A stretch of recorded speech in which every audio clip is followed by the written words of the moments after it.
What are some economic indicators saying about the possibilities and challenges for fundraising in 2022? Hi, I'm Bill Stanczykiewicz. This is the first day from the Fundraising School, and I'm joined today by my colleague, Dr. Una Osley.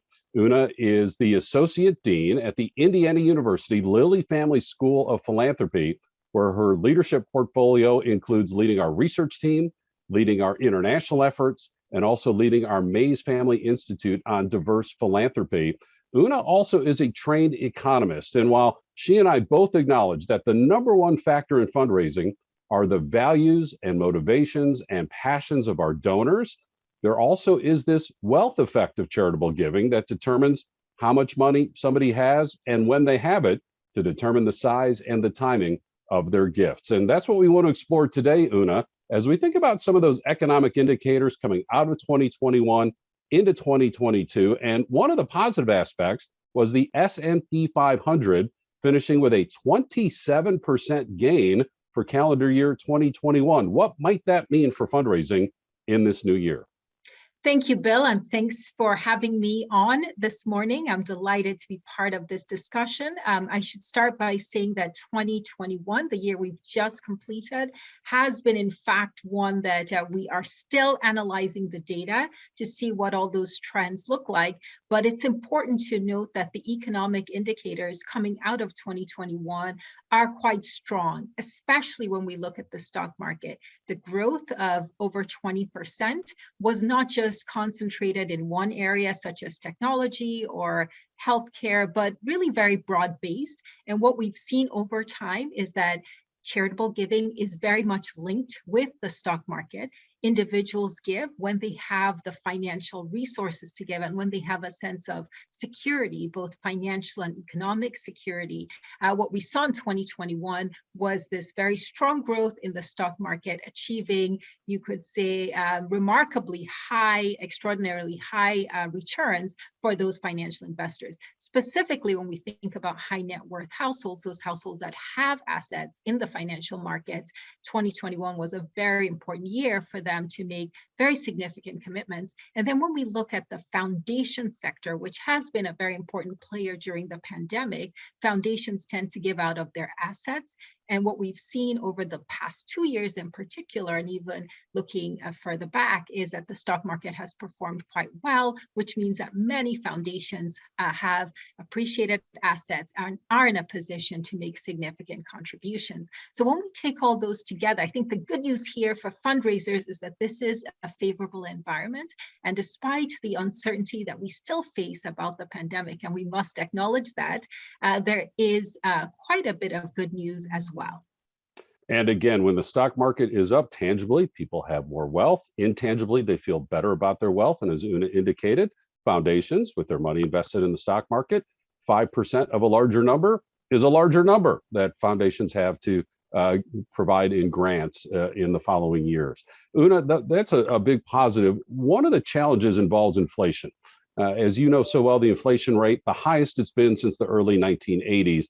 And as you've taught us previously, that could be a double whammy for nonprofit organizations in terms of their fundraising and also what it means for managing their organizations. What cautions do you see with this high inflation rate? Yes, so economists have said the elephant in the room right now is inflation. When we look at surveys of professional economists, many of them are citing inflationary pressures. In 2021, we saw high inflation, which we have noted affects nonprofits in two ways. First, it affects them on their labor market side in terms of hiring, but also their donations go, you could say, they do not go as far because their purchasing power is diminished. So the cost of providing services for many nonprofits has increased during the same time, at a time when they're also facing higher pressures in labor markets and other areas. So nonprofits, many of them did not plan for these high inflation numbers and are scrambling to adjust to what that means for their day-to-day work. And also on the planning side, what should they be looking at as they look ahead? I think here we can note that the projections for 2022 suggest that we will not necessarily see such high rates as supply chain issues start to be resolved around the pandemic.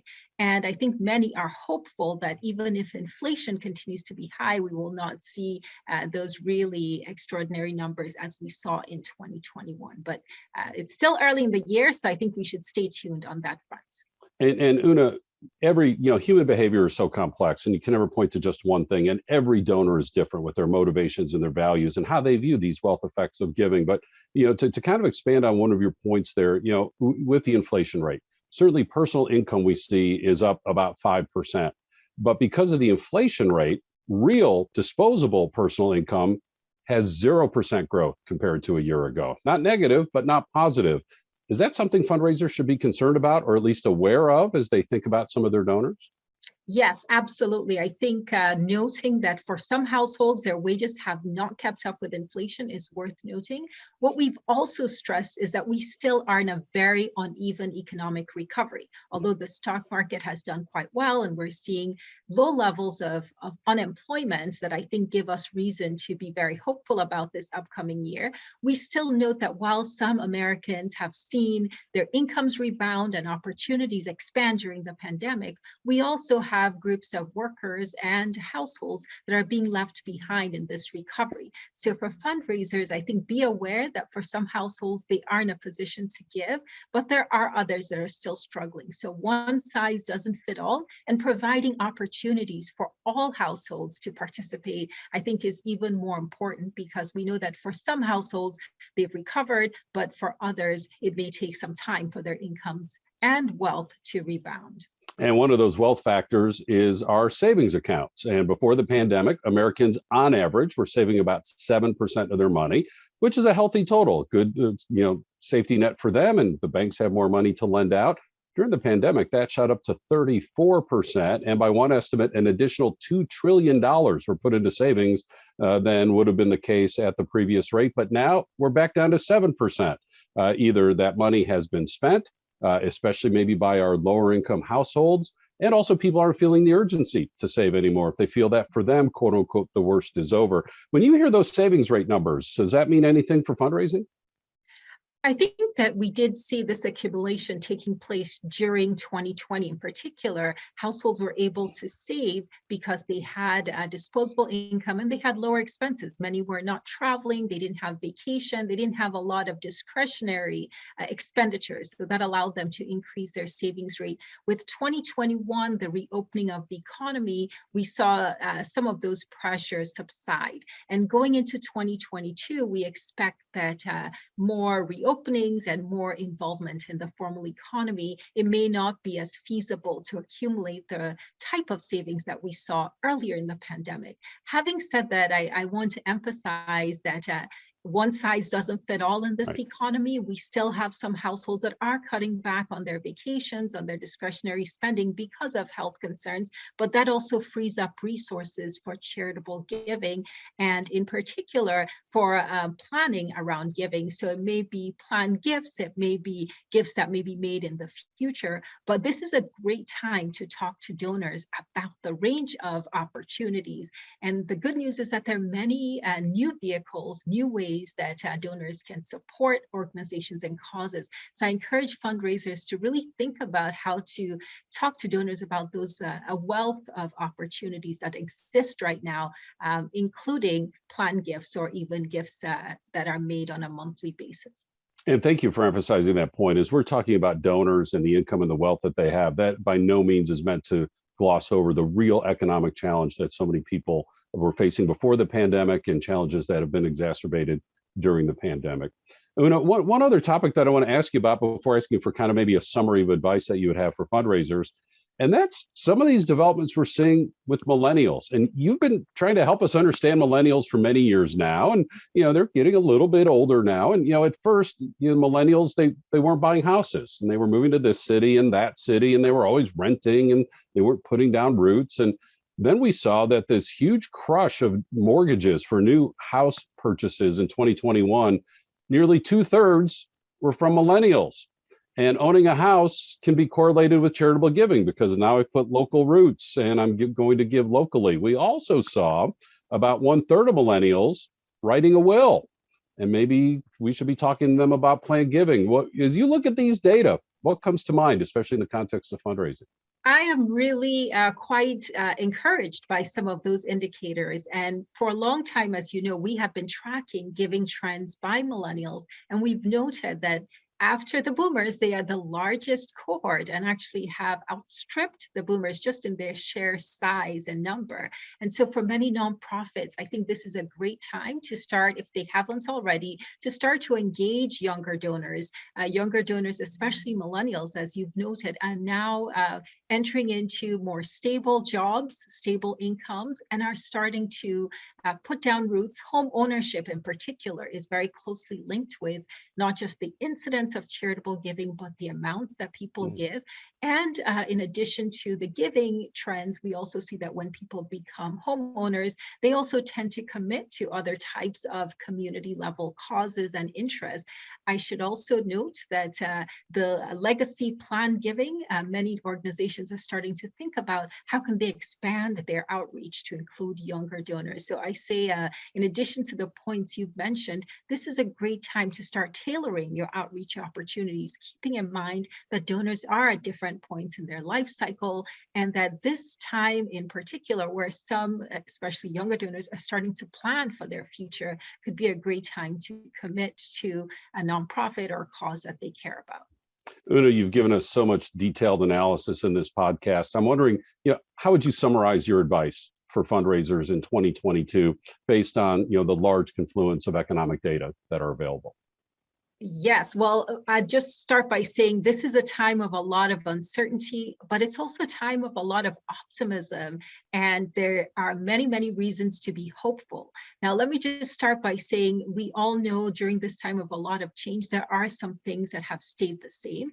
Donors are committed to nonprofits and to the causes they care about. We've seen generosity really emerge as a core value for many Americans, persist during this global pandemic. So I think fundraisers should take that as a sign that they can be hopeful heading into 2022 and excited about the work that lies ahead.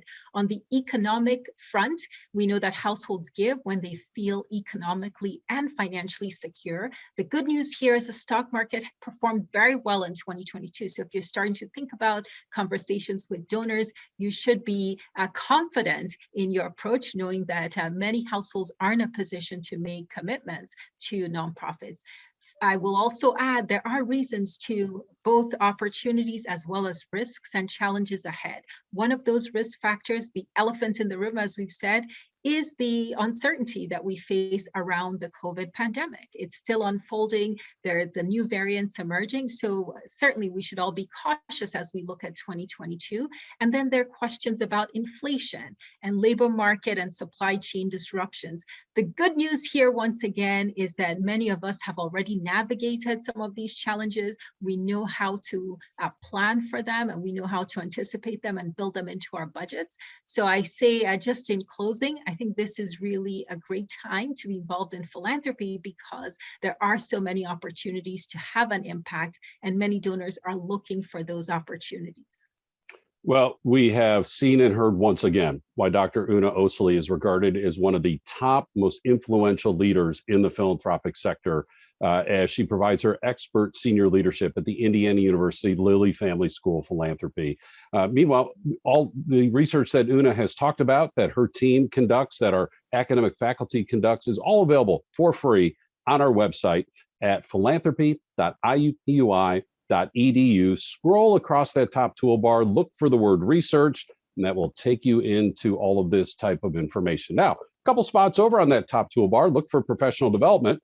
That's where you find the fundraising school, our public courses, more and more in person all the time. We also have all of our offerings available online, sometimes live, sometimes recorded, whatever works best for you. We have our quarterly webinars, custom training where we will tailor make either in person or online training just for your nonprofit, your association, your region in the United States and anywhere across the world. And of course, these weekly podcasts. Again, the starting point is that website at philanthropy.iupui.edu. And then also for the fundraising school, check us out on our app. Very easy to navigate in whatever app store you utilize. Thanks again to our guest today, Dr. Una Osili. Our producer today is Mike Anthony. I'm Bill Stanczykiewicz, and now you are now more fully informed on this first day from the Fundraising School.